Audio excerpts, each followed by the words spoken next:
Welcome back, family. Hey, welcome to the Reiki Healing Hope family. I am Jessica, a Reiki master and intuitive, and today we have a special healing session. We're going to be doing a clearing out healing session, and we're just going to catch up, sip some tea, even though I forgot my tea, and just talk about what's going on now, okay? Talk about what's going on out there while you get this just beautiful healing session at the same time. So if you're new to the community, to remember to like, comment, and subscribe, but most importantly to comment, because I love to hear when you are up to. I only ask that if you do choose to comment, you comment for the highest vibrational good only, to keep this a safe community that everybody loves coming back to. So let's get started. Now we start out our practice with a prayer. So do I have your permission to say a prayer? Okay. Dear Mother, Father, God, and all for the highest vibrational good, please connect us to the Reiki Masters, the Ascended Masters, Master Jesus, Master Buddha, Master Kutumi, Oshun, Mawu, Waitar, and all the Tars. Please connect us to the Archangels, Spirit Guides, Spirit Animals, our lineage, and all of our highest vibrational good only, rooting us down in our individual healing experience, connecting us as a community, and moving us forward in our healing path. And I say all of this in the name of I Am. Ashe. Ashe. Ashe. Okay. Okay. Okay. So family, just going in, I'm going to take a little bit of this. Y'all, these nails are no joke. I'm going to take this sage stick. I've been really enjoying and exploring the stem. It's giving me that quick little burn, and really just getting our environment what we need it to be. Now, I have so many updates for you, okay? First update is I have not forgotten the pick a card energy 1 hour activation session. In fact, I filmed it and I just could not get it to load. So no worries, I'm just gonna film it again. I was like, you know what? I gave this a good 2 days to try to get it to work, and it didn't. That's okay. We're gonna do it again, and it's gonna be even better. So no worries on that. You're gonna see that 100% next week. And also we have our energy healing circle coming up in May 12th, Tuesday, May 12th at 8 p.m. EST. And you can sign up for that in the description box below. And last time I asked you, how do you feel about in May we do a beach week, and this is pure relaxation, pure fun, just pure taking it easy. So let me know if you want our May theme to be beach week. Right now we are in full face April, and we can definitely add that beach experience into May. Okay, so you all know that I am an astrology junkie. It was actually, astrology is the first modality science that I really got into as a child, and my specialty and my focus is natal charts. So looking at the planetary alignment when you were born based off of your location, your date, and your time. And I also like to dabble in a little bit of numerology from time to time. I think the biggest difference between those two, just to go on a little tangent, is that I think numerology gives you great perspective on large periods in your life of what you could be going through, what you might be feeling on the inside. Whereas astrology is more about your personality, how you feel specifically about each and every aspect of life. And it's something that only you would know, because it could say like, wow, you feel really confident about your life, and you might just be kind of taking it easy in life. But it really doesn't matter what you look like on the outside. It matters with what you register on the inside. So if you have not looked at your natal chart, definitely look at it. But to continue the discussion, why I said let's talk about what's going on right now with this clearing session is because we live in a very special time, a very transitional time, as you can see with C19 happening. But even panning out from that, we are in a special time in human history when we are in between the age of Pisces and the age of Aquarius. Some people feel like we're still in Pisces. Some people feel like we're already in Aquarius. But more importantly, it's a transitional time. I would say the transitional period is between 100 to 300 years. So you're not really fully in the other side, but you're seeing a huge shift. And what I'm noticing right now, because we talked about this last time, did you all want to know my astrological predictions? What I'm noticing now, just from a very big picture, I'm not even going into any transits that's happening this year. I don't know, I say I'm not going to, but I might. What I noticed from a very big picture is that we're stuck between two astrological ages, the old way of doing things and the new way of doing things. The principles in the age of Pisces no longer apply in the age of Aquarius. Aquarius has different energy. So what worked out before is not going to be working out in Aquarius. You have to learn new things. It's for the collective soul to evolve, to grow, to do all of that stuff. And so letting go of that old way of things is going to be pretty tough. So just to give you some highlighted parts of that. Things in Pisces would be, you saw monotheism, you saw the Abrahamic religions, you saw very a big rise in Christianity, Islam, and of course Judaism too. Whereas, and I should probably preface that each astrological period is about 2,000 to 2,500 years. So the age of Pisces represents Jesus, represents the fish, represents the martyr, represents that kind of religious leader. Whereas when you start looking at faiths that are older than Judaism, Christianity, and Islam, those are more representative of different astrological ages.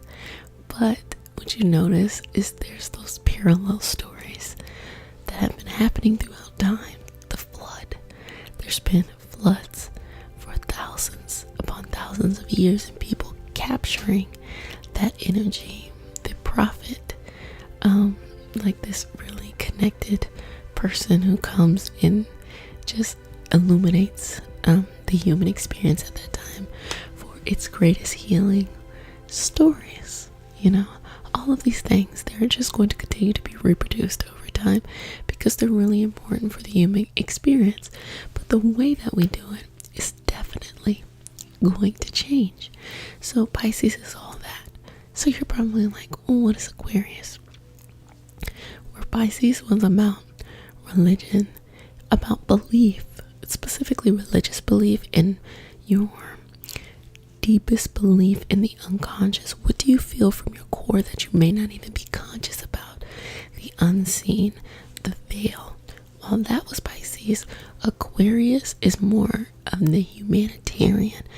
Aquarius is more of the environmentalist. Aquarius is more of the friend. So Pisces is the martyr and Aquarius is the friend. Think about it like that. And you're going to approach things differently. In Pisces, you still had the family structure. You had, I want to say the monarch, but I'm not necessarily saying it in like king, queen, X, Y, and Z. I'm saying you still had maybe a traditional family mold, the expectation, normativity of the family is a mother and a father and 2.5 children or something like that. And so everybody is trying to compare themselves to having that. And if you have that, you might feel like, wow, I had that and still something is wrong, because that was a part of it.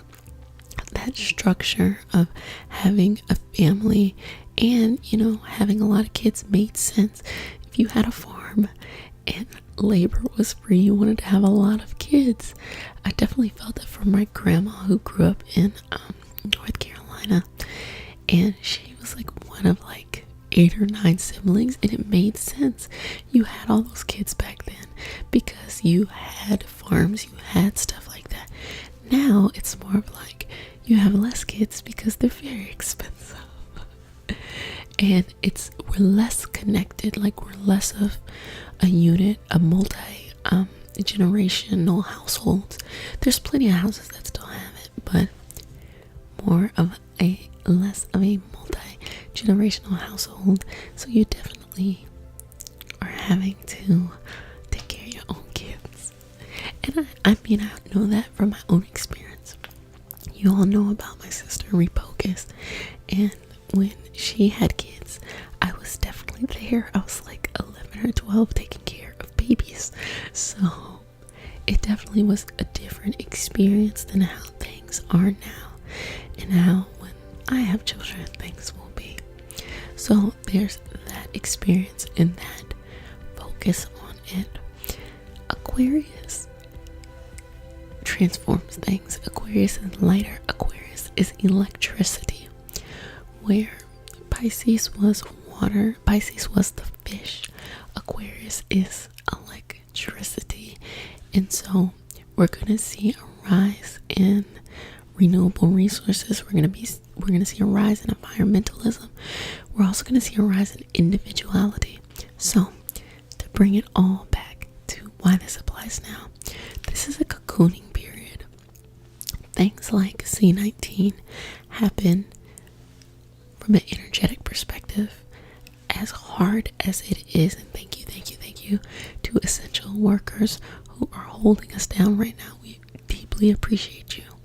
From an energetic perspective, it's giving us a transition, a rapid transition. How many people, how many kids, how many adults rapidly moved to online education? How many people rapidly moved to online working? How many people rapidly moved to online socializing?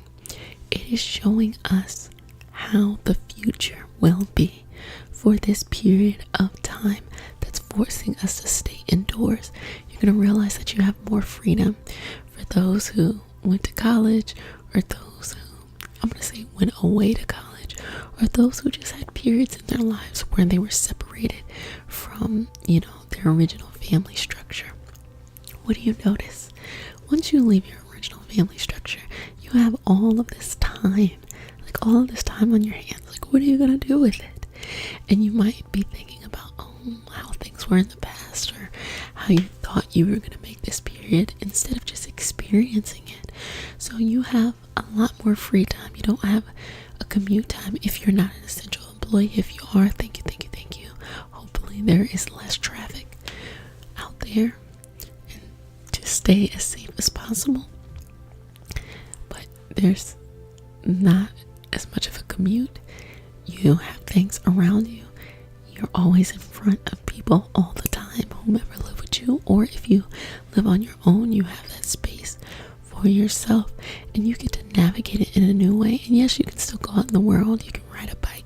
You can really go back to more of the earthly things and more of the connectedness things, without it always being kind of inundated with, I gotta do this, I gotta do that, I gotta do this, I gotta do that. So this period is just really giving you an opportunity to be exposed to you how the world is going to be in the age of Aquarius. So those who catch on to this and those who really knock it out the park are those that are really going to leave a lasting legacy that's going to be so relevant in the age of Aquarius. So this is a moment, a beautiful transformative moment for you to go and look at yourself as you are cocooning into your butterfly and make some decisions of how you can make decisions on what you want to do and how you're going to do it, and just go and do it. Plan it out. Live your everyday routines. So this is a really good thing for if you're learning a new skill or if you're honing in on something you're passionate about, that you have the time to structure your day in the way you need to, especially rooting it down, so that when you go back into a physical environment, you will be less likely to fall off. So if you are wanting to eat better, you are in full control of your eating at this moment. Why? Because you can control every aspect of what you eat, how you eat, when you eat, and it's less of an excuse that you give when you're out in the open. You're like, I'm busy, I didn't have a chance to eat or to eat well or what have you. I talked about before being much more plant-based, and you don't have to be raw vegan, you don't even have to be vegan, but being mindful of how we treat the production of animals and animal products, as well as you don't have to be chomping on vegetables. There's plenty of, I'm going to say what it is, there's plenty of processed vegan things that you can eat that are delicious and could be much more mindful on the environment, because you remember that like pyramid in science where it shows you like the levels, the hierarchies, where it's like the bottom part of the pyramid is all the grass, and the next part are all the herbivores, and it's a little bit smaller, and then it's like the carnivores and things like that. And what you realize is it takes like an entire field to feed one cow, and here it is, we're mass producing all these cows, when if we just ate the field, we would actually be doing and be much more gentler to the environment, because cooking or creating and growing grains that we feed animals, we could literally just feed ourselves exponentially. So this is also an opportunity to try something new, get used to that new Aquarius energy. So I hope you enjoyed that session today. I'm definitely going to continue the conversation, because I think that this is a really interesting time for us, and I want you to be open to a new way of doing things, a new way of seeing things. I literally could just keep talking and talking and talking about this, but I'm gonna let you go. And so if you have any insights that have come up for you, go ahead and put it in the comment sections. Any predictions or any thoughts in general, put it in the comment section. I love to hear what you are thinking about and what your experience is with everything. And again, thank you to essential employees. My mother is one. My mother works at a grocery store, and I'm always worried and I'm always nervous. So I definitely think about her often, and thank you for being the person that you are and doing your part, whether it is going out there and keeping our essential things flowing, or whether it is staying home and just keeping to your space. And even though we are social distancing, it doesn't mean we can't be social. So I'm gonna clear you out, just sealing you with the sign of the infinity, moving that out. And if no one has said it, I'm gonna go ahead and say it. Don't touch your face, wash your hands.